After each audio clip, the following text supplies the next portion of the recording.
I would now like to invite our wonderful treasurer, Scott Schulte, in for the treasurer's report and presentation of the budget. I know most of you are online, but you can clap for Scott wherever you are.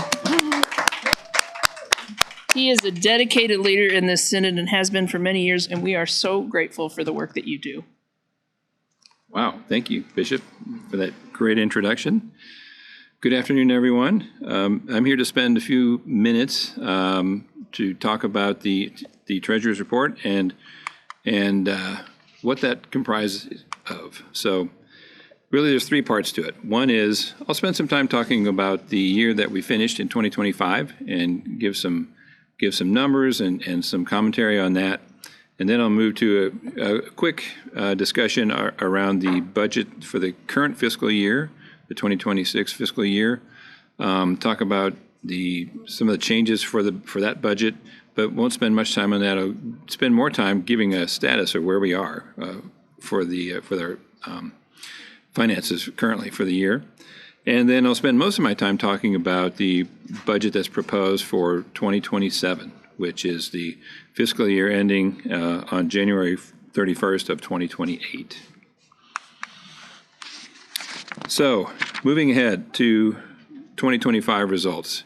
And this slide, I'll call it the headline. And it's really about what was the major story from 2025. And really it was giving from our congregations. As you can see on the slide, which is showing you the monthly contributions from each of from all of our congregations, that we were pretty consistently around the amounts that were required to support our budget. So as a result, we were in a conservative mode for most of the year, I'd say 10/12 of the year, until we got to December and January. And for that, I say, wow. We had two amazing months in December and January, which is really unusual for us. Usually one of those months is a very generous month, I'll say, but not both. And so, again, I say wow to that. Wow to the tune of we were $160,000 above expectations for what we were expecting to receive from the congregations for the year.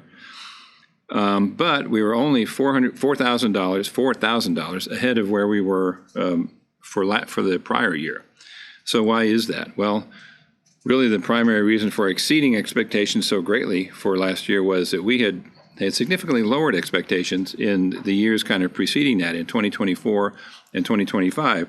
And so that meant that, yes, we did exceed our expectations by $160,000, but we were only $4,000 more than in 2024. And the graph shows you that, the consistency of giving up through November and then December and January. So let's take a step back from that, and let's talk about kind of overall some numbers for the year, talk about total income and support and total expenses. As you can see, we received $1,389,000 in total support. This was more than we had expected for the year by $84,000, but less than the previous year overall. Total expenditures were $1,313,000, about $8,000 more than budgeted, and significantly less, $34,000 less than what we had expected, or what we had received. What we had spent in the previous year. So, one of the major contributors to being over what we had anticipated for our total spending is the amount that we contributed to Churchwide. Given that our giving from the congregations was so much higher than expected, that drove our contribution to Churchwide to be higher than we expected it also, which is really kind of a good problem to have, in that we're sharing more than we had thought we would with Churchwide. And I'll finish the comment on this page by saying that we did end the year with a surplus of $75,000 compared to a surplus for 2024 of $56,000. Zooming in a little bit on our expenses, synod expenses. So this is the amount that we spent apart from what we contribute to Churchwide. They were $70,000 less than we had expected. And some of the variables encountered there that contribute or drive that difference is we had lower than expected travel costs, which is always a good thing. Our audit expenses were much lower, and really, frankly, that's because we did not complete the number of audits that we thought we would. For those that might have been at prior assemblies, you know that we have a backlog of audits that we're trying to catch up on, and we had expected to catch up on those. We were behind by 4 audits. We'd completed 2 for last year, so there were 2 that we had planned to spend money for, but we did not. Also, our campus ministry grants were lower due to supporting just 2 sites at K-State and in St. Louis. However, staff compensation was higher due to the increased benefits costs with the change in leadership. You can see all of these details. There's a detailed listing within the budget spreadsheet. If you look at the 2025 results and if you look at the actual column, then you can see each one of the expense areas and what the amounts that were spent there. As I had mentioned on previous slides, our congregational support was $160,000 more than what we had expected. For comparison, though, let's take a little bit look at our giving history. And so here you see a graph that's showing you annual congregation support for the last 20 years, starting in 2006. Let me rephrase that, 2006. That's better. So you can see that we have had over those last, I'll say 18 years, from 2006, we had a general decline, a steep decline in 2009 and for a couple of years there, but then a general decline overall. It appears the last couple of years that we have plateaued a bit, which I think is probably a good thing. However, I think it's a little early to see if that's a trend, but plateauing here, given our history of decline, is a welcome sight. And to that, I want to say thank you. It's already been said by the bishop and by others, but I want to say thank you to our congregations for their continued support in 2025. And also want to give further thanks to our congregations and individual donors who contributed to the annual appeal at the end of last year. We received $38,000 in 2025 from the annual appeal, which is almost double what we had expected. And so thank you for your generosity with that. Okay, that's enough about 2025. Let's move on to our current year, 2026. So for the revised budget for the current year was revised by the Synod Council earlier this year, and so why is that done? Why does the Synod Council revise the budget from what was approved a year ago? Well, it's done because the council has new information, right? There's a lot of passage of time from June to when the budget starts, which is the budget year starts, which is February 1st. And so there's a lot of learning that has happened. We see the results from the previous year and adjust accordingly. And then there are always new or changing ministries and priorities that need to be taken into account. And so all that was done to come up with a revised budget. I'm not really going to go into the details on that. You can look at those details. I did spend some time discussing that in my written report. And also, you can look at the exact numbers in the same budget spreadsheet. And just look in the 2026 area under the revised column. And you can see the exact numbers for the budget. Having said that, though, there were some major themes for the changes that were made to the budget. One of them was that based on the results from 2025, we increased our expectations for congregational giving based on those results. We continued work to complete the audit backlog, so we carried over an increase in funding to help support that work. We increased spending for Synod staff compensation and benefits. And we restored funding for our planned giving partnership, which we felt was an important step for us to take to resume that partnership with the ELCA Foundation. So I want to move on from talking about the budget to talking about how are we doing right now? How are we doing so far in our 2026 fiscal year? And as you can see, looking at this graph on monthly giving, not too good would be the answer that I would give. You can see the first 3 months of the year, disappointing, I'll say, for the giving from the congregations. We're well below in each of the months the $100,000 that's needed on average to support our budget. And as a result, our giving from the congregations is a little over $48,000 less than expected, which is at this point in time 11% below what we had received at the same point last year. Total support, which is not only just congregational giving, but any support that we receive, is also $87,000 less than what we had expected. However, our total expenses are $44,000 lower than expected. However, that is not enough to really compensate for the decrease in giving. And so, as a result, we currently have a $43,000 deficit for the year to date that we are certainly keeping a close eye on. If this trend continues, that we will look at releasing some of the temporarily restricted funds that we have to help smooth out any cash flow issues. But I guess I will say I want to end on a hopeful note around this discussion, and that is, for the month of May, our giving was $111,000, which is great, is better than where we were, but is still not enough to compensate for the slow start for the first 3 months of the year. Okay, so now to move on to the 2027 proposed budget. And this is, the presentation I'm going to give here is really, I'm going to focus on each of the areas of the budget and explain what each of those areas are. And you'll see the numbers that for each of these areas. If you want a better understanding of what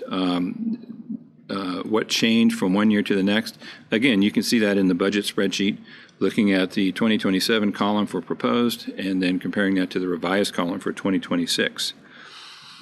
So here we go. Let's jump into talking about the proposed budget for 2027. Our mission relies primarily on congregations forwarding a portion of their regular offerings to our synod office as undesignated mission support. Some call this regular benevolence to the synod. When these offerings increase or decrease from year to year, the work of the church is strengthened or weakened, and this impacts not only our synod, but the national and global church.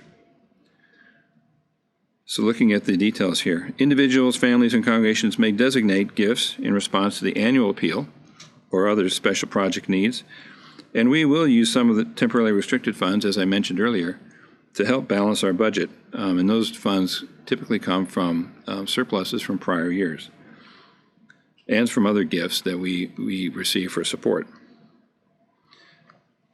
In addition, the synod receives grants from the churchwide organization for specific synod missions and reimbursements. So that's our total income. Let's look at some of our expense areas. First one is we are church together. 48% of all congregational contributions received by the Central States Synod will be shared with the churchwide organization of the ELCA.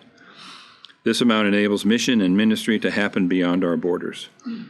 Now, a commentary, you might notice that I said 48% and not 50%. We have worked hard to maintain our giving at 50% contribution rate, and we should be proud of that. But for this upcoming year, we could not sustain that giving at 50%. We cannot make our budget work without lowering our contribution. So we will be in consultation with the churchwide organization to discuss that with them and to inform them of that. But I do want to point out that this is not entered into lightly, as prior speakers have mentioned, and this is something that we do not do often. The last time we decreased our giving percentage was 15 years ago. And so I'd say the fact that we've maintained our giving despite the general decrease that you saw on an earlier graph is quite an accomplishment for us.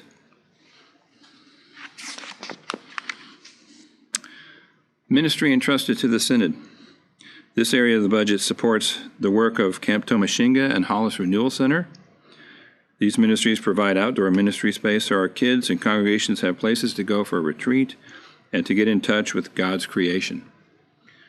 We will support advocacy in Kansas as a part of working ecumenically to voice our concerns on matters important to all corners of the Synod, Kansas Interfaith Action Coalition. 2024 Assembly approved the Synod becoming a Reconciling in Christ Synod, and what comes along with that is a responsibility to provide financial support. If you enjoy having a pastor or a PMA lead you, then that's due to the work of the candidacy committee or the PMA team, who have shepherded these interested in the ministry along the way. And various ministries that help develop giving and the stewardship of resources through teams and committees such as the Lutherans Restoring Creation, the Stewardship, and the Companion Synod teams have funding to help them along their way. We also partner with other synods in our region in seeking to explore new ways of being the church.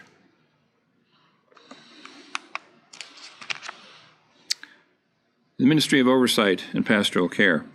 This area of the budget includes the salaries and travel expenses of the Synod and staff who are there to support and encourage congregations and leaders to assist during times of transition and conflict, and to provide guidance and resources for congregations as they are committed to being there in whatever the circumstances. Ordained Synod staff compensation is determined via the compensation tool maintained by the Compensation Guidelines team. The staff compensation includes a 10% salary increase for all lay staff. 2 campus pastors working in both Kansas and Missouri raise up leaders among young adults and help them grow in their faith. At this point, there is no camp pastor at KU. And we eliminated funding, as you can see, for the Fall Theological Conference. We are working along the path to making this a self-sustaining sort of like the Synod Assembly is, and so there won't be a line item in the budget to support that. And also we have funding for First Call workshop held in conjunction with the Theological Conference.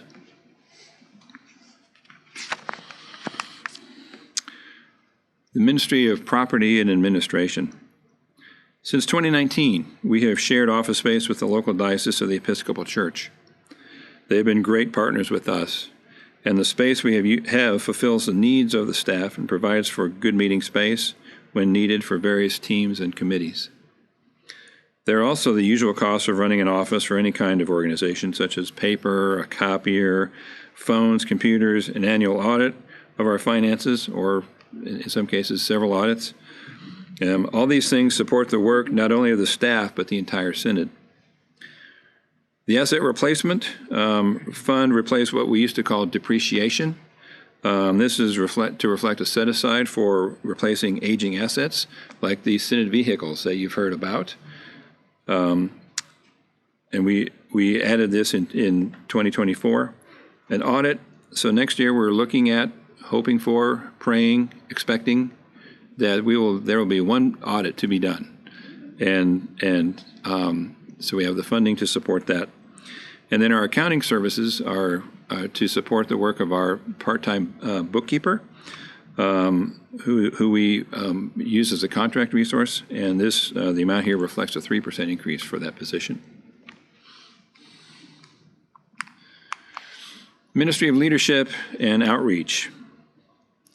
As we walk together, we need to support those that lead us by helping them communicate and providing them with the tools that they need.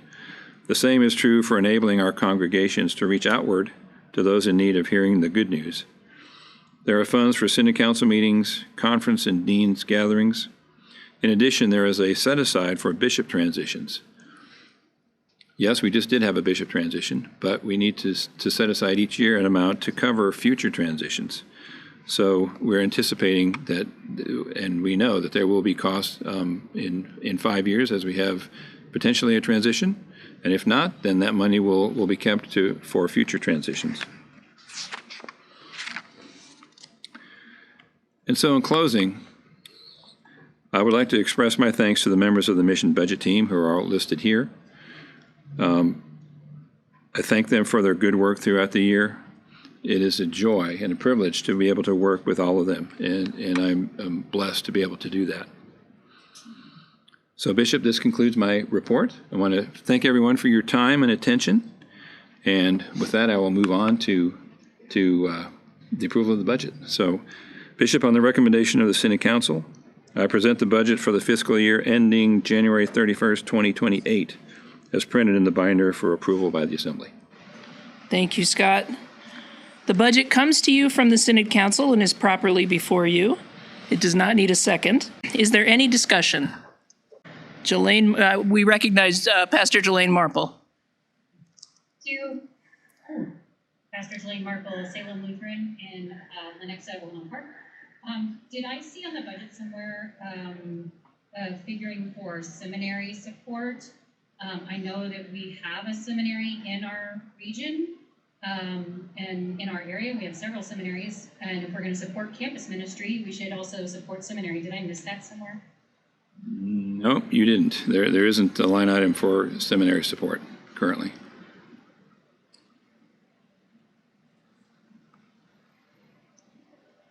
There used to be. Yeah. We have an inquiry from the folks at Trinity in McPherson. You may speak, please. Carol Swenson, currently McPherson. I noticed we only have 2 sites that we are supporting. So originally, we are supporting the 2 sites at K-State and St. Louis. When there was a pastor a Lutheran pastor at KU, we provided a grant support for that site. When that pastor left and there isn't currently a Lutheran pastor in there, then we stopped that support. And I don't know, Bishop, if you want to expand on that any. Yes.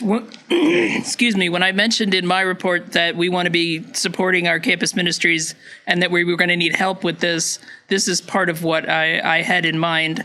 We need to put $25,000 back into the budget in order to support campus ministry at KU, because it was taken out of the budget. As any of you who've dealt with budgets know, it's much harder to get it back in. So we are looking at every avenue that we have to try to restore that funding, because they have a Methodist pastor who serves there. They would like to provide administrative support for that pastor and would like us to help with that with the grant funding that we have always offered to campus ministry at KU. So yes, thank you, Carol. We are aware of that, and we are doing our best to address it. We recognize the folks at Bethel in St. Louis. Thanks. Silas Johnson, Bethel in St. Louis. Speaking of things that are hard to put back in the budget, is there some hope that in the future we would get our giving to Churchwide back up to 50%? There absolutely is. Yeah. I have consulted with the folks at Churchwide. They ask that before we make a decision like this that we consult with them. And because this is the budget that begins next February, it is certainly our hope that we will not have to make that cut. Do you want to say more to that, Scott? I just jumped right in. Sure. So, yeah, no, that's fine. I talked about, why does the Synod Council revise the budget? Well, this would be one of the reasons, right? Depending upon the results that we see for this year, and as priorities change for ministries and other activities, that certainly could be something that we do, is that restore that to 50%. But right now, based upon what we are forecasting from a giving standpoint and from an additional support, grants and likewise, that's where we had to go, was reducing that to 48. But we'd love to go back to 50 if we could, or higher. Let's shoot for the moon. We've been very proud, and Bishop Candia was very proud of the fact that we had stayed at 50% when many other synods were cutting their support to Churchwide. Bishop Curry challenged us at the last Conference of Bishops to increase our giving to Churchwide by 1%. So we are now 3% off of that goal. So yes, thank you, Silas. We would really like that support to stay where it is. You appear ready to vote. I would like to invite Pastor Kristen Koshman, our chaplain, to come forward for a prayer before we hold the vote. Please join me in prayer. Spirit of courage, we thank you for each person you have called to be in communion today for the sake of your church. We thank you for the places we call our spiritual homes throughout the Central State Synod. We thank you for the freedom to assemble peacefully and the technology with which to do so, both in spirit and on screen. As we review our ministerial promises and opportunities, be it resolved that we approach our future with hope. Be it resolved that we speak truth to power through grace. Be it resolved that we celebrate the unique role each of us play as one body with many parts. As our mighty fortress, we ask that you surprise us in new and unexpected ways. And as your face shines upon us, be it resolved that we joyfully reflect that radiance in a world of darkness. Come, Holy Spirit, for you are here among us as promised. Amen.